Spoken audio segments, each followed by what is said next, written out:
Hello there and welcome to this workshop. My name is Valentine and I'll be your instructor. In this workshop, we'll get started learning about the objectives of the session, so getting to learn about learning outcomes.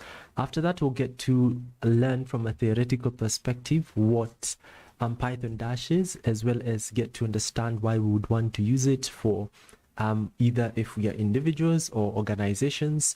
Then go into a practice session where we will practice how to work with those concepts in relation to Python Dash and create dashboards at the very end. Towards the end of the session, we'll just talk about the next steps.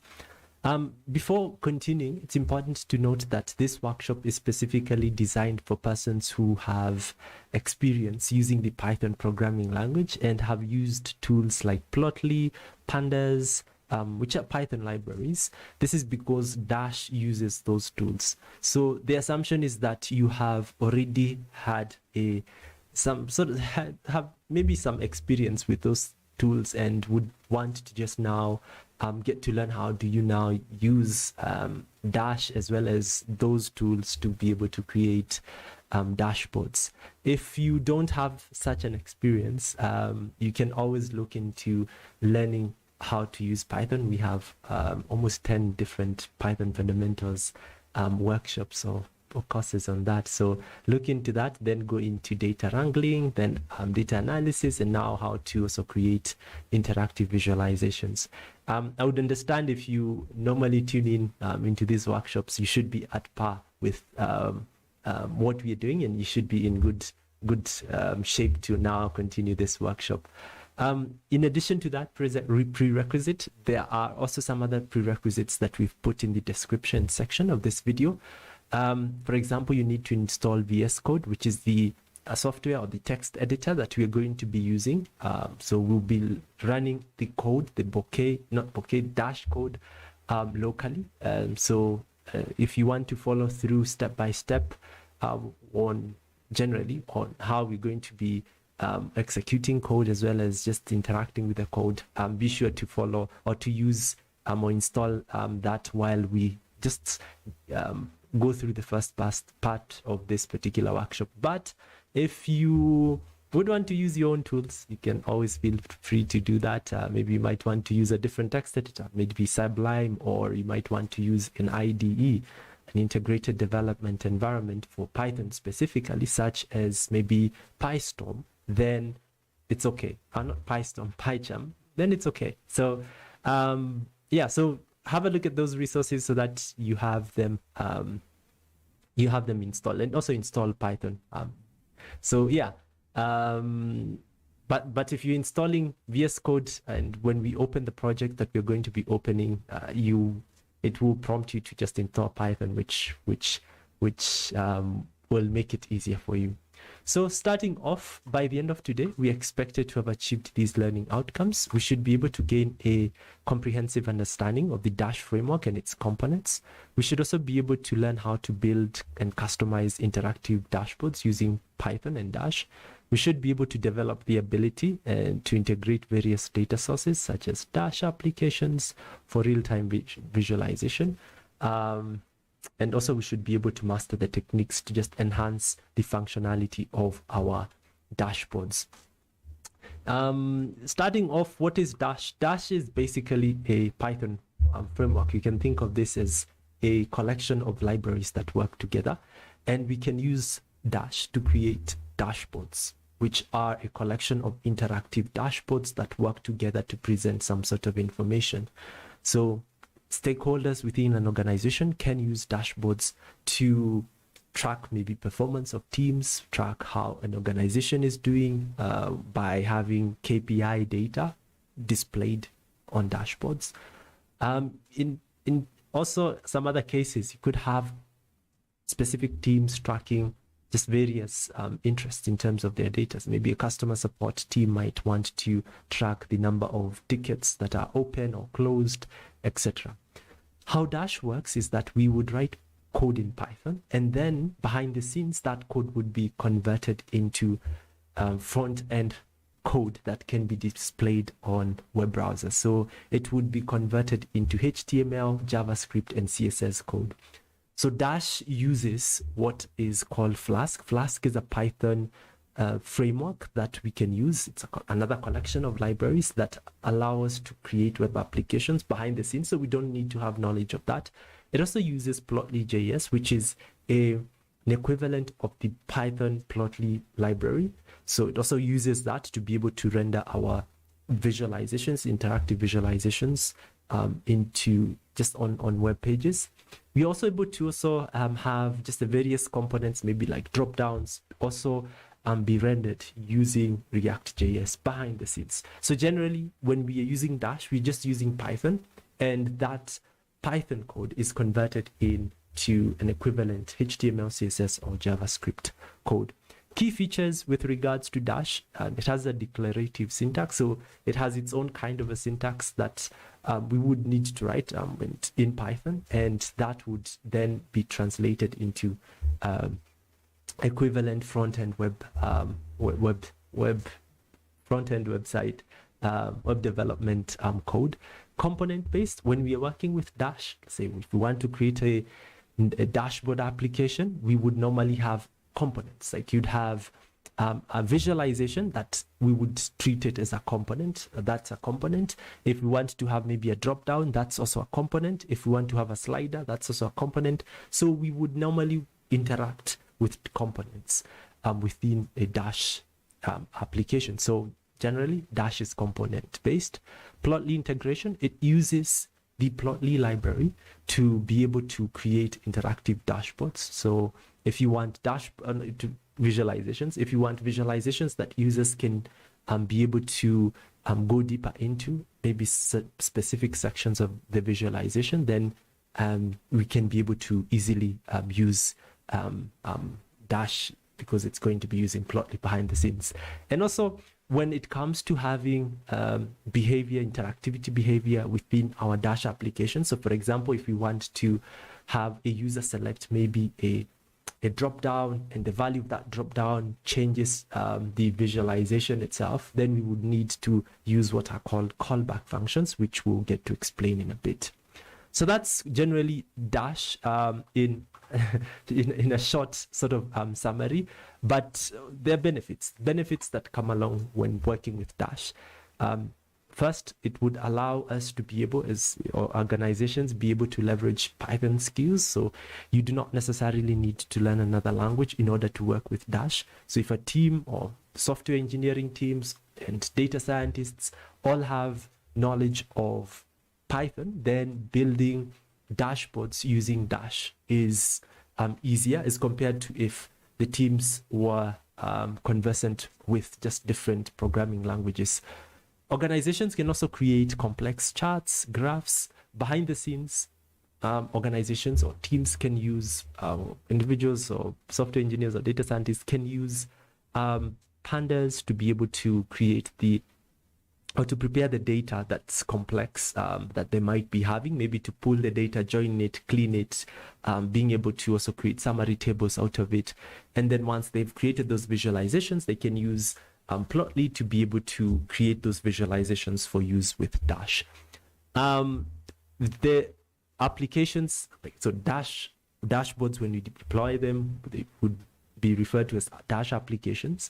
They can update in real time. So if we have changing data, it's easier to be able to also have that taken into account. We can also create custom visualizations using those tools that we've mentioned, like Plotly, and we can also easily deploy our Dash applications to not only locally, which we will, but also to cloud platforms like Heroku, AWS, or Azure.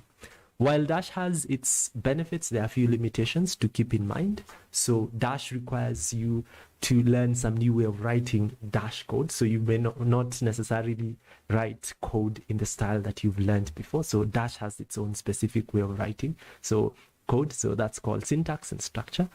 We can also use Dash to create applications that use a lot of data, but the only problem is that sometimes it can face performance issues, but that would also require us to just think about using some tools that would make data pre-processing or processing a whole lot easier. And Python has libraries that we can use, such as VarX for just being able to work with large libraries or even PySpark. And while again, we can be able to customize our visualizations using Dash, if we have some knowledge of maybe JavaScript or CSS, these are front-end framework tools when it comes to web development, then we can even go further and create something that's quite stunning. But unfortunately, with Dash, we just are limited to just the set of components that it provides, which work well, bare minimum. They work well, but again, if you want something that's going to blow people out of their minds off, I think it's sometimes you might be required to just learn a bit more of maybe how to work with React or Angular. Yeah, so those are just a few limitations. At this particular point, you can visit the description section and visit the link that we've shared on examples for Dash applications. So you'll get to see that there are there's a link that will take you to a page that looks like this, and you'll find quite a large number of Dash applications, and you can click on the one that interests you. For this, we're going to just display this one. This is just an example of a dashboard that we can create using Dash and be able to display information about generally whatever that we want. Like here we have a dashboard that provides information about movies. So if users want maybe to focus a bit more on maybe a few categories over here, they can highlight, and they have more information if they want to hover, etc. So you can explore a few, and just to get a sense of what you can end up creating, and then we can continue after that. So once you have finished, by the way, you can always pause the video and continue afterwards. So once you have finished doing that, exploring the dashboards, the next thing that we're going to be doing is to go through the practice work. So the next thing I would ask you is to click on the resources link. And then once you've clicked on the resources link, it should download a zip file that contains exercises that we'll go through.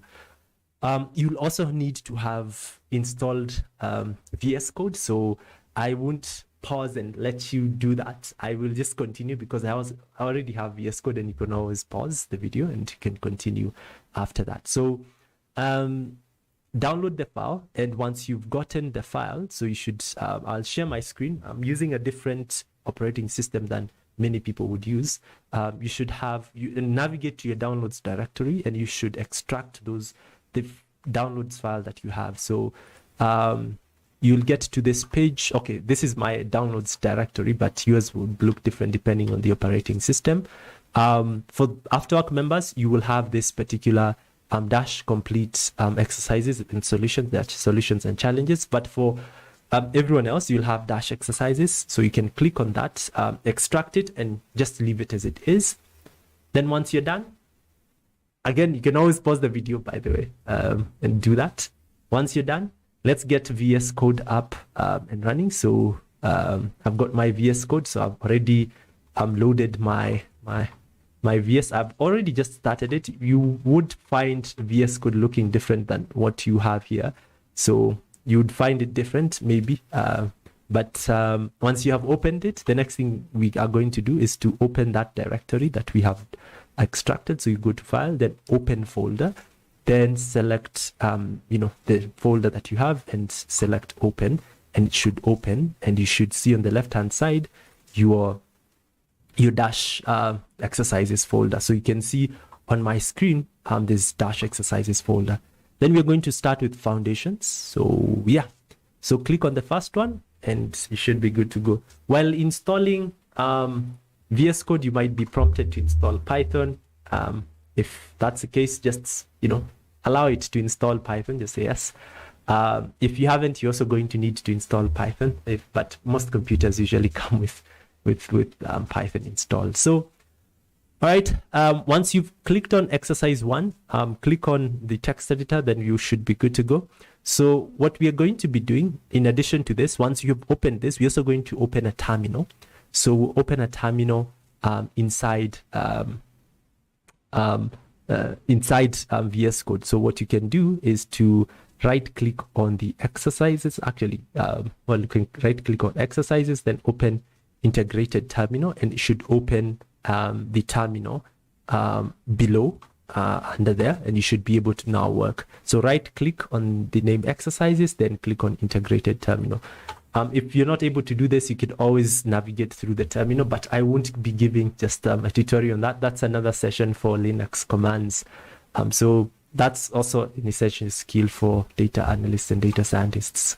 So, all right, so we are good to go. Now, the next thing that we need to do, so if you type in ls, you should be able to see in the terminal, ls, you should be able to see all the files that you have here. And we are going to be running our Dash applications from here. So this is the structure of a simple Dash application or simple dashboard. So initially we would need to import the following, and this is a class. We would need to import the following, we can call them classes. But again, just we would need to import Dash or DCC, which is Dash core components, and HTML, which is Dash HTML components, which will allow us to have components. Again, we mentioned in Dash we have components, so we'll have components that we can also be able to display text, etc. So starting off, we import we import Dash, we import DCC and HTML. We also initialize the Dash app. We define the layout of the app as shown here. So just take note of what's happening here, and then we run the app. In any Python file, we would have this code. In any .py file, we would have this particular code, but now inside we would define what we want to run. But in our case, we want to run this particular application. We want to start a server that will deploy this Dash application that we have here. So we used, by the way, Dash class to create a Dash application called app. Then we define the layout for that app using the HTML component that's and which is, it gives us a div. A div is a container that will contain other components. So inside this div, inside this list, you'll get to see the various components that we'll have. We can also have multiple divs, etc. So to run this, we need to say Python. I have Python 3 installed, so I go to the terminal. Then I'll say Python, then the name of the file. So I want exercise 1. So exercise 1. So inside exercise 1.py. That's what I want. Then I'll just press enter. And okay. Oh, Python 3, sorry. I had mentioned I have a Python 3 installed. Then I run this, and I should be able to see that I have a Dash application deployed on this particular location. I can copy this, then go to my browser. Oops, I closed. Let me redeploy. I can copy this, highlight it, or you can also follow the link. It will show you that. But I can control, or you can also control then click. But I'll just follow that link. I'll go to my browser, and I'll also paste. Let me see if I can be able to do that. Should also share that on my screen so that you're able to see. So this is my browser. I'll paste that and I'll press enter, and my Dash application has loaded. It's only that I don't have anything. So this exercise is just meant to help you to be able to understand the structure of a Dash application. Everything will remain the same. The only thing that will change will be what's inside the div, that list, and also we'll also add some other code, some logic, which in the form of callback functions later. So run that. You should have this at the very bottom, and yeah, so just run it and we should be good to go. So once you've run it, we move on to the next exercise. All right, the second example. So in this case, let me just move on to back to VS Code. So this is my second example. I should actually zoom in a bit so that you're able to see. You see if I can be able to zoom in a bit. Yeah, I think this might be better. So now also to escape, to terminate the terminal, at the very bottom, you can press Control X, no, Control Z, and it should clear. Let me just say clear. I can also press, I'll just write clear, the clear command, so that I don't have that as well. So, yeah, so let me put my my video at the center. No, I put my video at the center so that you're able also to see clearly. All right, so the next thing that we need to do once we have done that, exercise 2. So I mentioned that once we have defined our app application, we can add components. So inside the div component. So here we're going to add a H1, heading 1 component, which is what we have here. And yeah, so that's generally what we can do. You can run the code below here by saying Python exercise, then changing this to 2. But here you can also at the very top click on this particular line over here. But again, if you click here, you'll get to see that you have something. It will tell us that it's already run by another program. But again, just run the command, then go back and say, sorry. Oh, I had also forgotten. If you run that code, you might get to need to install pip install dash pandas and plotly. So those are things that you need to also install. But I already had installed mine, so I'll just it's okay. It will just tell me that they were already installed. Let me clear this.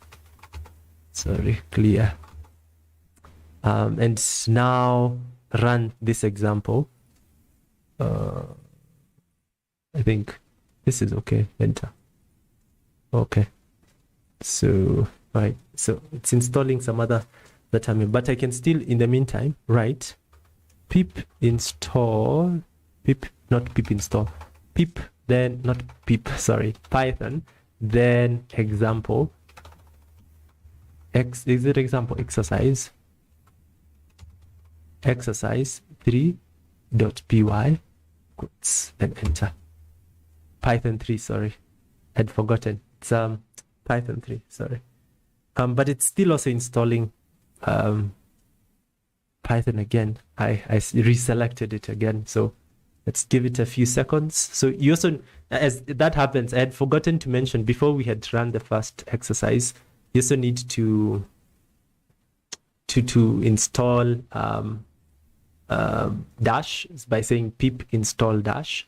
The same case with, aside from that, you also need to install pandas. For that, we're going to be using pandas later. Let me see if, okay, it's still installing. What if I do that? Let me just create a new terminal. I think it should work. Exercise 2, Python 3.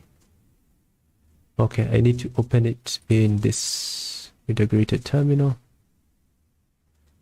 All right. Python 3. Python 3, then I define the exercise 2.py. Okay, I have to install I had installed it. I think I selected a different kernel, but yeah, sometimes you get these issues, but let's just give it a few seconds to install. It might take a few seconds. Yeah. All right, so mine is still continuing to install, but I can still continue explaining what's happening. So for example, in this particular exercise, we are going to be adding a dash HTML component. That's a H1 header that says simple dash application. So if we get to run this, we should be able to see this on our dashboard. Simple dash application.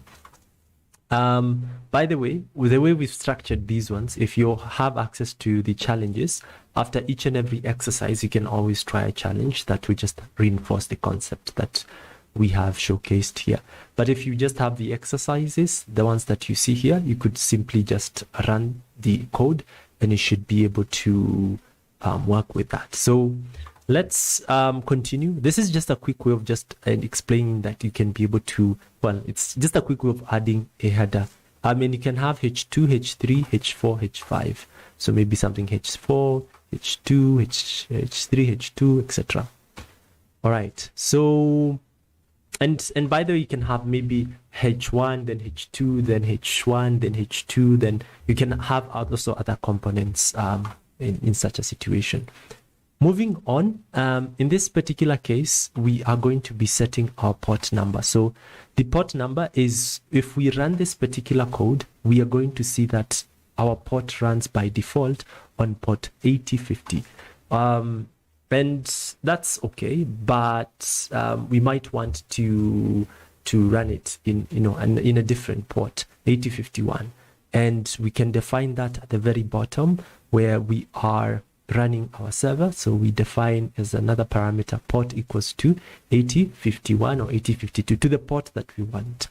So that's another thing. I can just quickly just stop this process from continuing. That way we can be able to see. I think for Plotly it should be installed with Dash, but let me just pause for now. I'll just rerun those if I need to run it. Let me just go to the first exercise. Let's run the first exercise together. I think the first thing that you need to do is just to go to just click on, just type in Python, then let me even just type in Python 3, then into quotes exercise, then the exercise name, or let me just see if I can be able to. I think this is okay. Python, then 3 exercise 2.py. It should run the second one, and this should run the second one. Let's run the second one. You can pause the video, by the way, and be able to run it. I don't know what's happening. Let me see if I can be able to close down. What happens if I close this down? Don't save. I don't want to save. Let me just close this down and then reopen it. Maybe that might fix it. So VS Code. VS Code.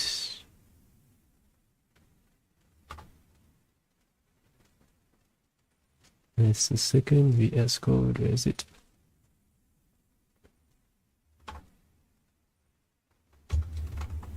Clear. Let's see if we run this, the first one, whether it should work. It should actually work. Okay, it requires me to install Dash. I had interrupted it. Let me see if I can be able to install Dash. I'll have to install Dash. It seems as if that's the issue. It might take a few seconds because I had already downloaded it. So yeah, it's also resuming Plotly. Okay, let's see whether my internet will jump into installation quickly. All right, I think it's done. Took just a few seconds. So yeah, I think we can continue. We'll take 2. Let's start from the very beginning. So the very beginning was just running the first file. So type in Python 3 exercise 1py. So it's Python, then in quotes exercise 1 exercise, then space 1 py. So I have it. You can see at the very bottom. So that should start our server 8050. So if I go to my computer, on the dashboard, not on the dashboard, on the web page, I should be able to see at the very top. That's my Dash application. It doesn't have anything here. So yeah, I can then just go back again to VS Code and escape. I can press Control Z and it should stop the server. Just Control Z. So yeah, so that's the first one. So let's go to the second one. The second one has a HTML component. That's a H1 tag that we want to display that. So let's do the same thing. Change in the terminal so that we have exercise 2.py. So it's Python 3, then exercise. Just stretch this a bit. 2py. So you can just change the 2py. Okay, it says 2 is already being used. So what we can do, sometimes one might ask, what do? We could always change the port. So the port over here to specify the port that we want. Yeah, so that's usually another option. But for ease of learning, we can just leave it as it is. So what we can do is on the far right, where you see there's a bash over here, this, when you drag on top, you should be able to see that these are just processes.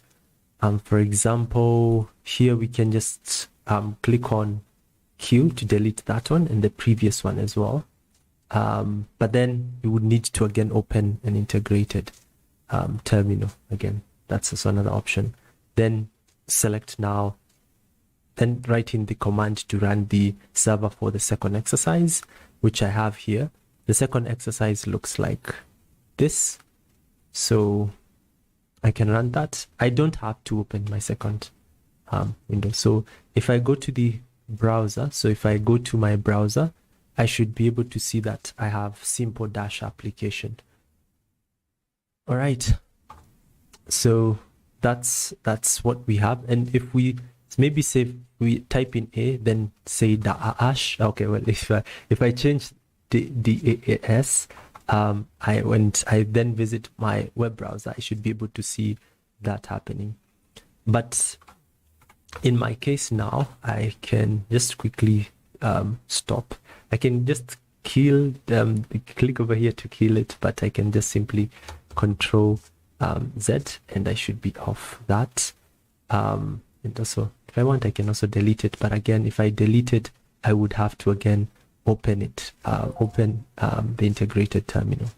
So, so once I have done that, let's move on to the third exercise. So the third exercise involves setting a port number. So this is a port number, assuming that I want to set to run on this particular port. If I go to my browser, I'll see my Dash application run on 8050. Instead, what I can do, I can set it to run on a different port, but I would need to define that here. So set to 8051. We can actually use this method going forward instead of just using the previous method of just deleting and opening in an integrated terminal. So I'll just click on, I'll just change that to exercise 3, enter. Then it should open at 8051. So if I go to my browser, oh, sorry, I had not shown my window, sorry. So yeah, so ports, you can see there's a port parameter in that run server function in at the very bottom. So that's what I would need to add. The previous examples don't have that parameter. So yeah, so let's do that. And then once you have done that, you just need to go to your browser. Let me change that. So if I go to my browser, I would need to change that to 8051. So at the very top, I'll just change it to 8051 and press enter. And I should now see my new Dash application. Yeah, so let's go back to our terminal, to our VS Code file. So that's exercise 3. So you should have learned now how to set a port number by changing that. Moving on, assuming that I wanted to nest. So to nest, to have components inside components. Like in example 3, we had a div component, but we had a h1 inside a div component. So assuming that I wanted to have maybe multiple of them, multiple h1s inside this div, I can also have another div component, as many as I would want. Then you can also be able to do the same thing. So in our case over here, I could also still kill this one, but I can decide it to be just like that and press enter. It will tell me that that I need to do these particular tasks. I can already do the tasks of just being able to stop this particular application using that port and use a different port. Yeah, I could do that, but in my case, that's exercise. It's actually exercise 4. Sorry, so let me just go to 4. 4 should open in 8050. Yes, so 8050. So if I change my browser, I go and I change the port at the very top, I should be able to see that I have 2 headings. So, generally, that is how one would be able to to have components inside the Dash application. So these are just HTML ones. We're just going slowly by slowly. And there are challenges for those who are Afterwork members. So you can just go through each and every challenge to just help solidify those concepts. Moving on to exercise 5. This is what we have. Assuming that we wanted to add, instead of a H1 component, we wanted to include a drop down so that users can select options. So how we define a drop down, we use the dash component, core component, then drop down function. No, it's a class. The class, should I call it function? You just call it a function. Yes, function, drop down function, and then we specify the parameters. So in our case, it's actually a class. It has just various parameters that we can set. Like we have options which we actually can be able to set. So here we can set the options that we'd want to have in that drop down. The label is actually what will be seen. This label, then the label, the value of that label. This is what users will be seeing. And behind each and every option, what they'll be seeing, there'll be a value. So for the first label, this is the value. For the second one, this is the value. So users will be able to, if they selected a particular label or particular option, which is just like a label, if they select an option, then behind the scenes, whatever that will be the value of that option is what we are going to retrieve. So this is just how we're able to include a drop down. So I'm going to ask you to run this as well. So example 5. So it's example 5. Yes, it's example 5. So you can also just change the port also for just more practice. You can just say comma port 8052 just for practice for now, and run this by just clicking on this line below here. Okay, 8 port. Okay, no, that's we did 80 50. We need to save, by the way. Once you've done that, you just need to save and run. Oops, sorry. Click on the terminal, then run, and you should be able to see that on 8052. So if I change my screen and I go to the very top, I change the port to 8052, I should be able to see now the drop down, which is what I have here. Awesome. So once that is done, the next thing that I can do is we move on to example 6, exercise 6. So I have been able to add a drop down, but I can also add an identifier to each and every component. So I add this particular parameter called ID, then set its value to be a unique value for this drop down component. I can also do the same thing for H1, etc. Yeah, so I'll just leave it to you to just continue running this. So you can also run this if you want, but I won't run that. And once you're done, you can just play around with that drop down and see what happens. Aside from that, we can also specify the value attributes. So by the way, I had not displayed that, sorry. So this is what we have. Example 5. So this is our drop down. Then example 6. You can see we have an identifier, so ID is equals to drop down 1. We need to specify the ID so that just in case we have multiple drop downs. So that's what I can do. So exercise 7 has value 1. So value is what we would set as the default value for the options. So if you load this, so if we loaded this particular exercise, so exercise 7, we should be able to have that generally show up. So in my case over here, if I decide to run this, okay, I need to kill this one as well. So I'll just I can kill it. By the way, I can also stop it, but let me just click on run at the very top. Run, there's an icon at the very top, run Python file. Just click on that. It should run this file. So and it should run it on 8050. So if I do that, then I go to my web browser, I'll just change it to 8050. I'll be able to see that I have option 1 is the one that's selected immediately. And if I change, so let's go back to VS Code, and if you change maybe the value 1 to maybe value 3, because the value, that's what we need to change. So let's change that to 3, and select, then go back to VS Code, not VS Code, to our web browser. So if I go back to my web browser, you can see by default option 3 will have been selected. So that's how you're able to change that. So moving on to exercise 8. So you can see also for drop down, the type of value that is stored by this component is a string. And later, if we are going to use a different type of a component, not a drop down, maybe now a checklist. A checklist also has options parameter. So this is how we add a checklist.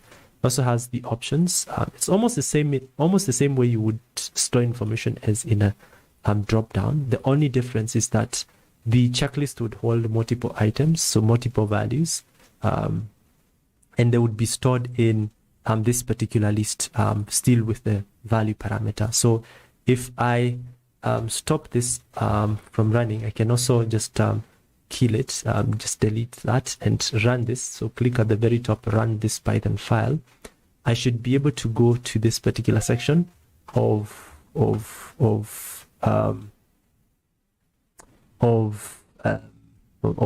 our dashboard, and I should be able to see what I can see.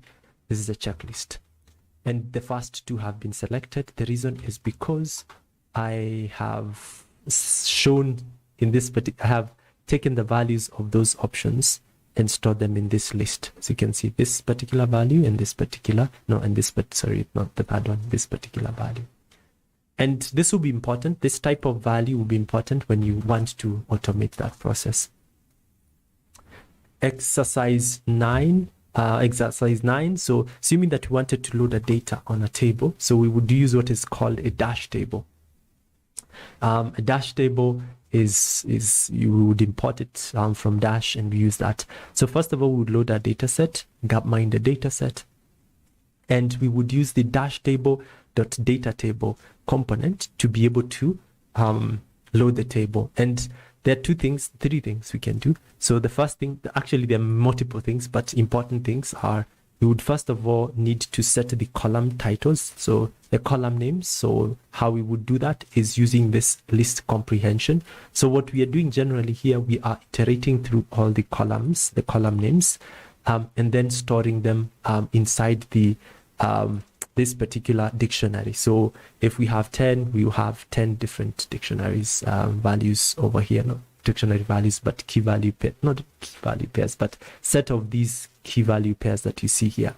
So this is the code that we would use for having to store the column names in a data table, and then we specify the records using the df.toDict to just be able to specify that the records that we would want from this particular data frame, we would want to transform them into a dictionary format and use that to display in a data table, and we set how many records we want to display to any one particular time. So we're at 9, so you can just quickly delete this and then run the 9 one.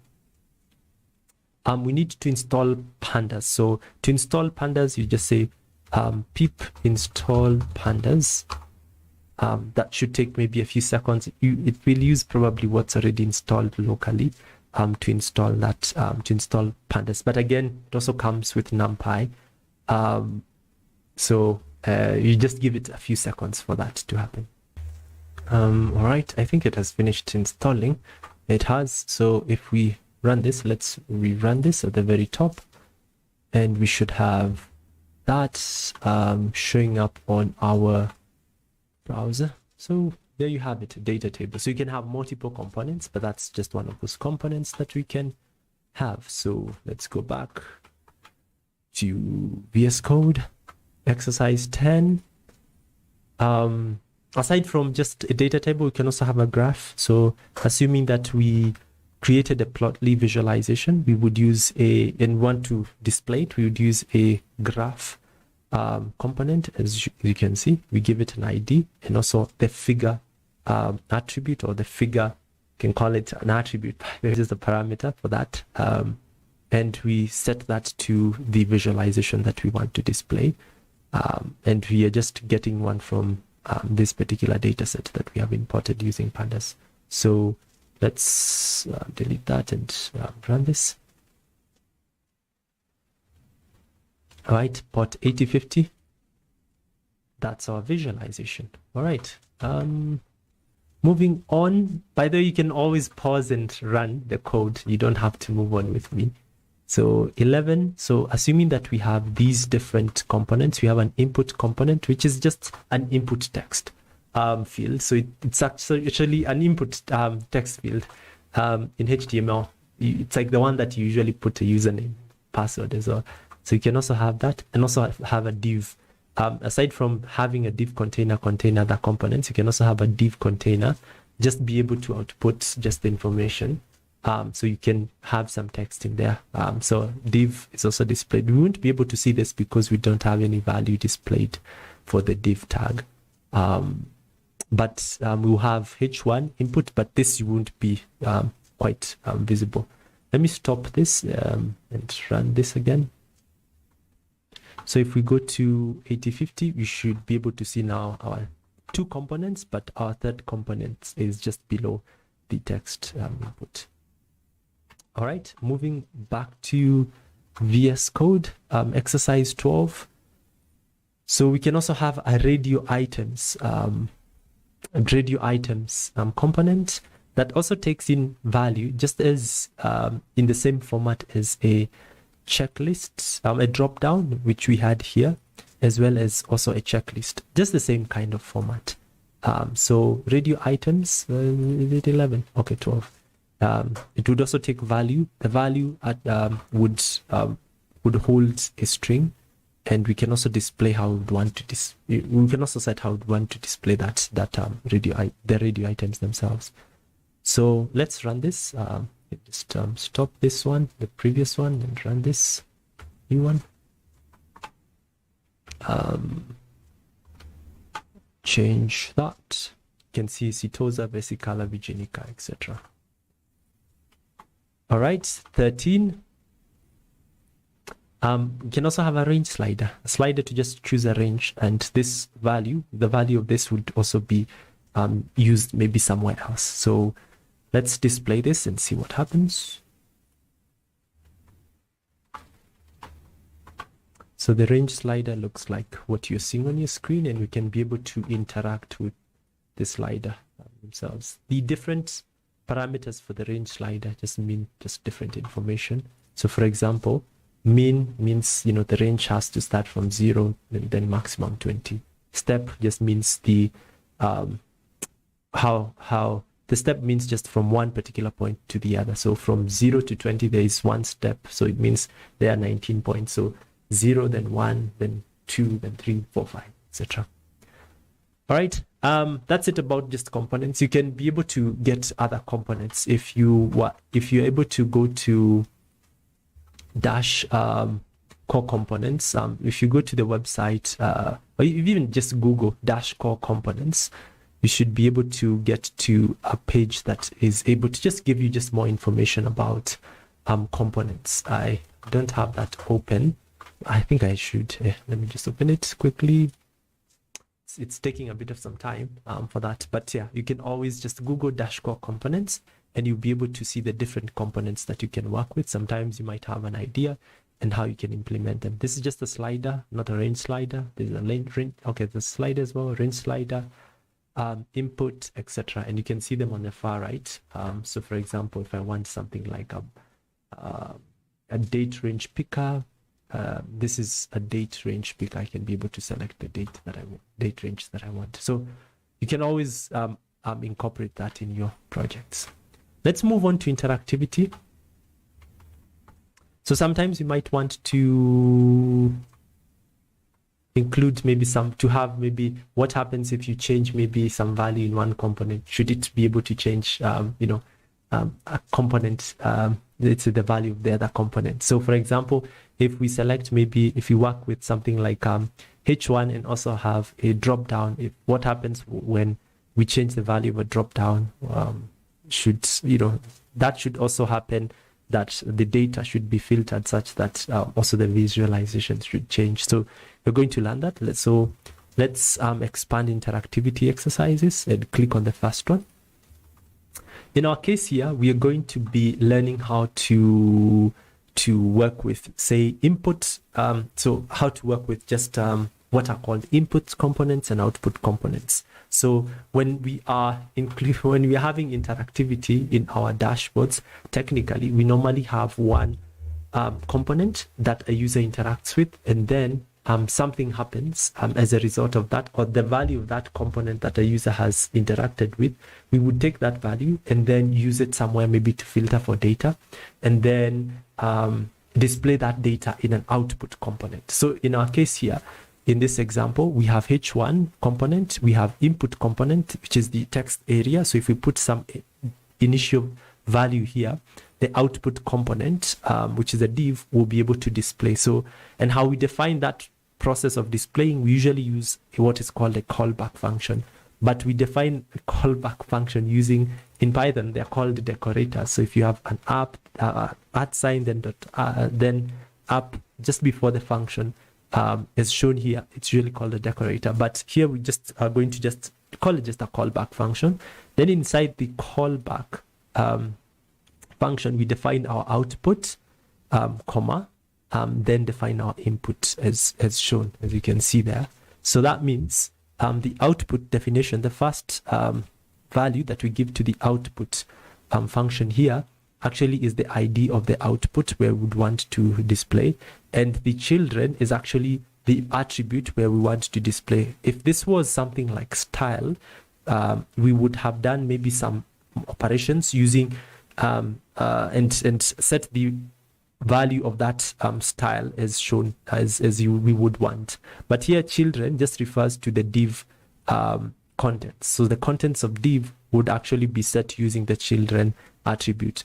But to take the value of a user, we would use the value attribute. So here you can see there's this attribute called value, and this is what we would take, and we would pass it and display it. When we pass it and display it inside the children attribute, that's what we would be doing here.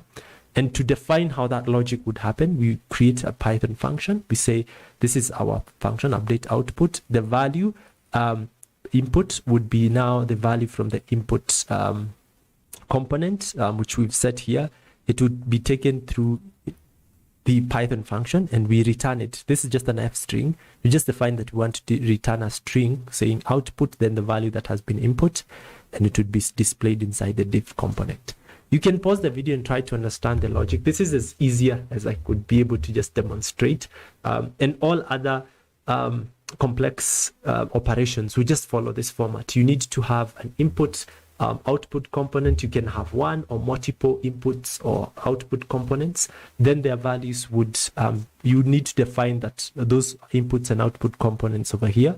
If there are multiple of them, you would need to put a square bracket, just as we have here, as shown, excuse me. And there would be just a list if there are multiple of them. And then once you have done that, inside here, you would need to define the input. If this is the first input, you define it as shown, comma, then the second input. But because we only have one input, you just define this input. It can be any value that you have here, but it would pick from the first input that you defined, and you do some operations in the function. Then you return whatever that will be returned will be set as the value of the output. And you can return multiple. You can return the first. You can return 2, 3. You can return as many results as you would have the outputs. So let's run this, stop what we have here, then run this, and go to our visualization. Sorry, not visualization. Where were we? Okay, here. So we have this. So if I change this, you'll see, my input, my output value changes. All right. Moving on, I won't go through everything. I'll just go maybe through just a few. Maybe now this other case, we have this particular component. You can also run this, the second exercise, try to understand what's happening.